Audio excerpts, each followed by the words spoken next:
বড় ভাই, আমি একটি খবর শুনতে পেলাম যে আল্লু অর্জুনের নাকি জেল হয়ে গিয়েছে। 300 কোটি নিয়ে তুমি যদি গাড়ি মারাবে, তোমাকে জেল, তোমাকে ফাঁসিও হয়ে যেতে পারে। ভ্যাঞ্চ, ওটা কোনো সিনেমা বাই করছো তুমি? তোমরা অনেকেই জিজ্ঞেস করছি যে বড় ভাই কাহিনীটা কি, মানে পুষ্পা 2 এর কাহিনীটা কি।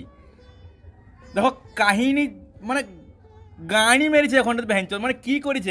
কিছুই করে না এখনটাতে। তুমি এক কাজ করো, আমার যে কোনো দুটো রিল উঠাও, যে কোনো দুটো ফ্লপ রিল উঠাও, নিয়ে দেখিলাও, ওর থেকে বেশি মজা লাগবে। এবার কি বলতো, আমার সিনেমাটা ভালো না লাগার কারণ হচ্ছে কি বলতো, মানে আমি একটা প্রথম গুটকা খাই না, ঠিক আছে, খৈনিও খাই না। সেকেন্ড কথা কি বলতো, আমি হচ্ছে বিটেক ইঞ্জিনিয়ার, ঠিক আছে, তো আমি শিক্ষিত বটি, তো কি বলতো 4 অব্দি আমি পড়ি, যদি ছেড়ে দিতাম পড়াশোনা, তাহলে আমার ভালো লাগতো। তো বড় ভাই এইসব যে মজার কথা, এইসব ঝাঁটার কথা, কিন্তু কথা জানা কি হয়েছে যে সিনেমা যখন তুমি দেখি বেরোবে, তোমার মনে যেন একটি গভীর প্রশ্ন ছেড়ে যাবে, একটি ছাপ ছেড়ে যাবে, একটি বিশাল একটি প্রশ্ন তোমার মাথায় রেখে যাবে যে লেওড়া বানিয়ে ছেড়ে কি ভ্যানচোদ। সিনেমাটার বেস্ট পার্ট যেন কোনটা লাগলো আমাকে, যখন আমি হল থেকে বেরিয়ে চলে এলাম।